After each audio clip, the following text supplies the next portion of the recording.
27 মে মঙ্গলবার খিলকাপুর মাঠেতে ইনশাল্লাহ আমি যাবার মন স্থির করেছি। 27 তারিখে আমি আসছি ইনশাল্লাহ। ওই এলাকা যারা কর্মী নেতৃত্ব আছে, ভালোবাসার মানুষ আছে, আপনারা সকলে খিলকাপুর মাঠে আসেন। কিছু কিছু জায়গা থেকে অনেক দিন ধরে রিকোয়েস্ট করছে, আমি তাদেরকে একটা কাজ দিয়েছিলাম, প্রতিটা গ্রাম লেভেলে তোমরা আহলে সুন্নাত ওয়াল জামাতের পক্ষ থেকে মানুষকে সজাগ করো এই ওয়াকফটা কি এবং কেন্দ্র সরকার কি করতে চাইছে।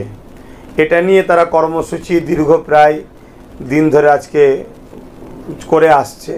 তো এই জায়গাতে তারা আজকে বারবার অনেক জায়গা থেকে মানে অনুরোধ করছে তারা আমাকে একটা মানে সশরীরে তাদের কাছে যাওয়ার জন্য।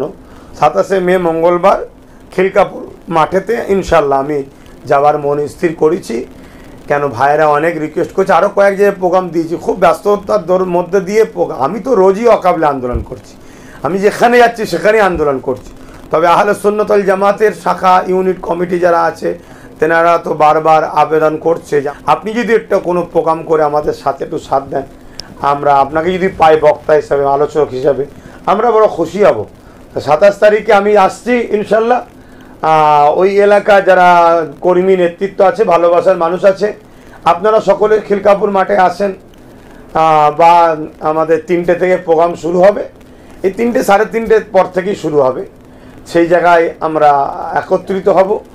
আমরা আমাদের দেশের যে গণতান্ত্রিক দেশের সংবিধানের যে রাইট এবং কেন্দ্র সরকারের যে কালা কানুন তার বাতিলের দাবিতে, যেটা সুপ্রিম কোর্টে কেস চলছে, সংবিধান আমাদেরকে রাইট দিয়েছে, আমরা গঠনতন্ত্রভাবে আলোচনা করব এবং এর প্রতিবাদ জানাবো।